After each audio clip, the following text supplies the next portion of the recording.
Salut, c'est Greg, vous êtes sur la chaîne des apprentis voyageurs dans laquelle je vous donne des conseils, des astuces, des guides complets, des itinéraires pour découvrir le monde par vous-même.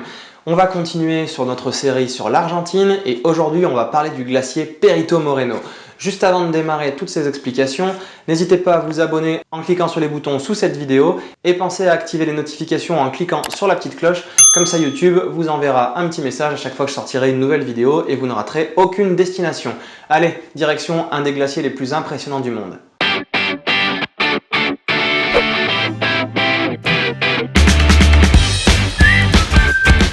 Alors déjà, où se trouve ce Perito Moreno? Eh bien, pour pouvoir le voir, il faut d'abord se rendre à El Calafate.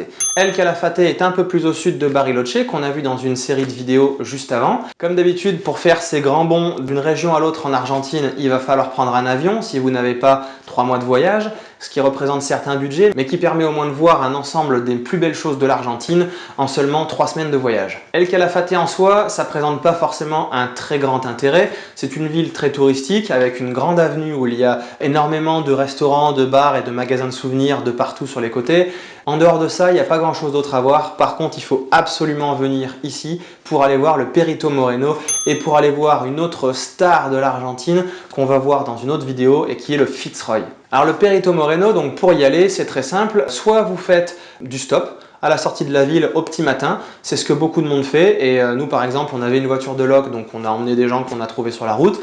Ou soit vous prenez une voiture de location. Dans mon guide complet à télécharger sur mon blog, celui que je vais suivre pour vous faire ces explications sur cette vidéo, et celui que j'ai suivi pendant 3 semaines, que j'ai corrigé ensuite pour vous le mettre à disposition, eh bien je vous donne le loueur que nous on a choisi et qu'on a préféré, puisqu'il est tout simplement très professionnel. On a eu vraiment un très bon contact et aucun souci avec eux.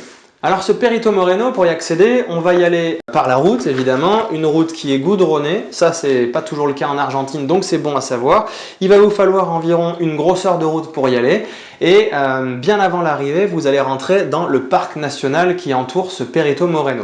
Donc vous aurez un droit d'entrée à payer ici. Le droit est plutôt cher, un peu plus d'une dizaine d'euros. Vous avez tous les détails dans mon guide avec notamment les horaires d'ouverture.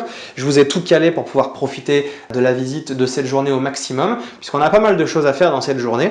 Une fois que vous avez payé votre entrée, vous êtes dans le parc, vous attaquez une route plutôt sinueuse, super agréable, pour vous approcher du Perito Moreno. Alors, il y a 2 parkings au Perito Moreno, il y a un parking en bas, un parking en haut. Le parking d'en haut est celui qui se remplit le plus vite et c'est celui sur lequel il est le plus intéressant d'obtenir une place. Donc moi je vous conseille de venir assez tôt le matin pour être sûr de vous garer ici et puis pour arriver quand il y a le moins de monde. Alors pour pouvoir voir le Perito Moreno, d'ailleurs je vous ai toujours pas dit ce que c'est, on y arrive. Il y a pas mal de passerelles, de plateformes, il y a tout un système qui est fait, vous avez plusieurs balades avec des couleurs qui sont repérées sur plein de panneaux, c'est très bien fait.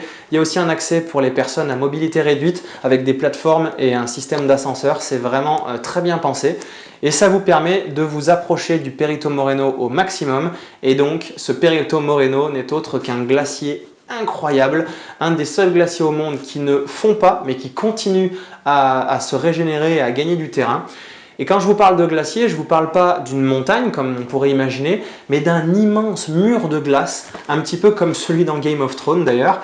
Il fait 70 mètres de haut sur plus de 2,5 km de large et sa longueur, certains l'estiment à plusieurs dizaines de kilomètres. Il paraît même qu'il prendrait les sources de ces glaces dans les massifs autour du Fitzroy. Et quand vous allez voir dans les prochaines vidéos où se trouve le Fitzroy, quand vous parcourrez toute cette distance en voiture, vous verrez que ça fait une sacrée trotte. Alors quand on se retrouve face à ce Perito Moreno pour la première fois, quand on voit un glacier comme ça avec de telles couleurs, avec tout le paysage qu'il y a autour, quand on voit des blocs de glace se détacher, puisqu'il est vivant ce glacier, il bouge, donc vous entendez des craquements, vous pouvez assister à des blocs de glace qui se détachent et qui viennent se fracasser dans l'eau, c'est absolument incroyable. Ça ne vous laissera pas sans une certaine émotion, je pense. Les couleurs surtout, les couleurs m'ont beaucoup marqué. Vous savez, il y a ce bleu très particulier. Alors a priori, ça viendrait de l'iridium qui serait contenu dans le glacier, qui permettrait à la lumière de renvoyer un bleu éclatant comme ça.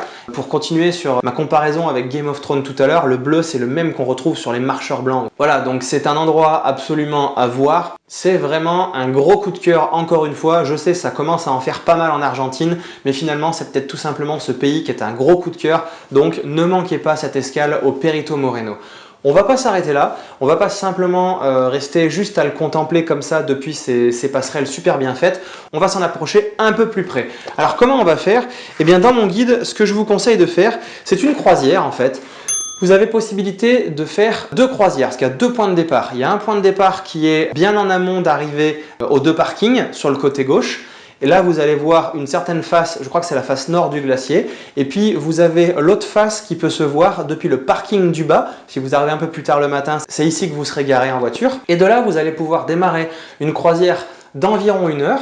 Les 2 croisières ont le même tarif et le même timing. C'est juste que le point de vue est différent. Moi, je pense qu'il vaut mieux faire la croisière qui part du parking du bas, puisque vous allez vous approcher du front le plus large du glacier, et c'est de là que normalement vous avez le plus de chances de voir des blocs de glace se détacher et vous donner un spectacle incroyable, autant visuel que sonore.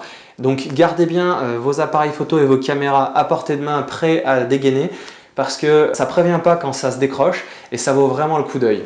Donc cette croisière vous amènera assez proche du glacier, pour des raisons de sécurité évidemment on n'ira pas complètement contre, hein. Vous profiterez comme ça en long, en large, dans tous les sens depuis le bas de ce glacier et puis vous reviendrez tranquillement sur le parking. Voilà comment se terminera selon moi cette journée d'excursion au Perito Moreno. Je vous conseille vraiment de suivre un petit peu ce que je vous conseille dans mon guide complet à télécharger sur mon blog, parce que nous ça nous a permis de faire une superbe journée devant ce glacier incroyable. Il vous restera donc à prendre le chemin du retour vers El Calafate. Et puis, dans une prochaine vidéo, je vais vous expliquer depuis El Calafate un autre endroit dans lequel il faut absolument vous rendre pour profiter encore de coins de nature impressionnants. N'hésitez pas et n'attendez pas plus longtemps à partir à la découverte des merveilles de notre monde en devenant des apprentis voyageurs. Bon voyage!